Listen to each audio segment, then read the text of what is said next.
Good morning, chemistry students, and I hope that you're encouraged today.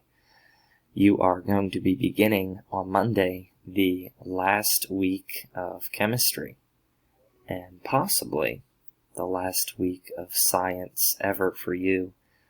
That's kind of exciting. Some of you will have either physics or anatomy next year, but that is voluntary. So today we're going to be talking about chapters 15 and 16. I've linked both PowerPoints in the description of this video, and we're going to be talking today first about Bronsted-Lowry acids and bases. And remember, you don't have to even listen to the rest of this run through if you don't want to. You, of course, are welcome to. You can study on your own. But anyway, let's go through Bronsted-Lowry acids and bases. Remember, Bronsted-Lowry said that acids give away a hydrogen and bases accept a hydrogen or a proton. So HCl over on this side is just Cl. Well, what did it do? It gave away its hydrogen. So what is it doing? It's an acid. It gives away hydrogen. And water, what did it do on the product side? It got a hydrogen. Well, if it's accepting hydrogen, then it's a base.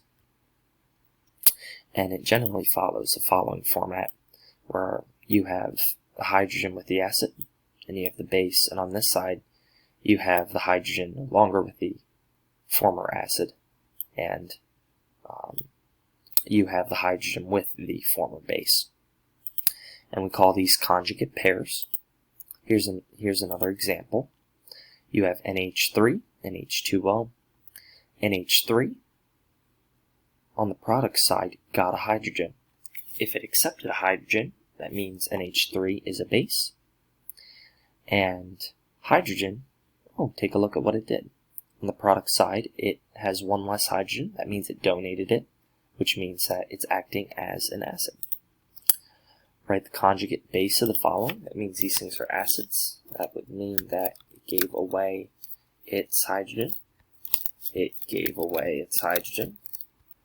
And it gave away, let's see. Whoa. I don't know how to make it not subscript. There you go. And it gave away its hydrogen. One of its hydrogen, at least. And in this one, it accepts a hydrogen. Well, if it's accepting hydrogen, it would be HNO2. And NH4 positive. And H2O. So, pretty cool.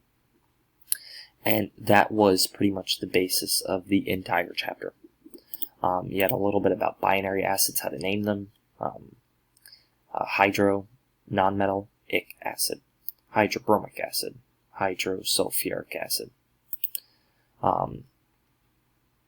Ate becomes ic. Ite becomes us. So this would be sulfurous acid.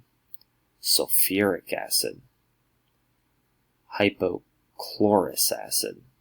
So, not too bad. Monoprotic acids only have one hydrogen to lose. Polyprotic have more than one. Acids and bases differences on pH scale. It's a logarithmic scale, which we didn't really go into too much about how these logarithms work.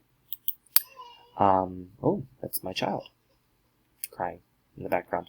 Not fun. I'm going to ignore her. Isn't that terrible? Anyways, lastly, you have redox reactions. Is it redox? I don't remember.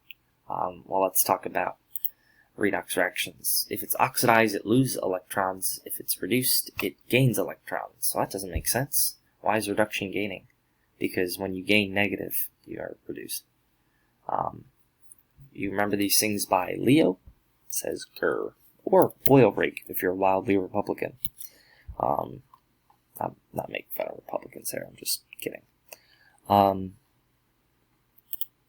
And so, for instance, we will take a look at the charges here. Bromine has a charge of 0. Why? Because it's besides itself. Iodine has a charge of -1. Well, why? Because halogens have a charge of -1. But this is a halogen, right? But it's by itself. Aluminum, charge of +3. Why?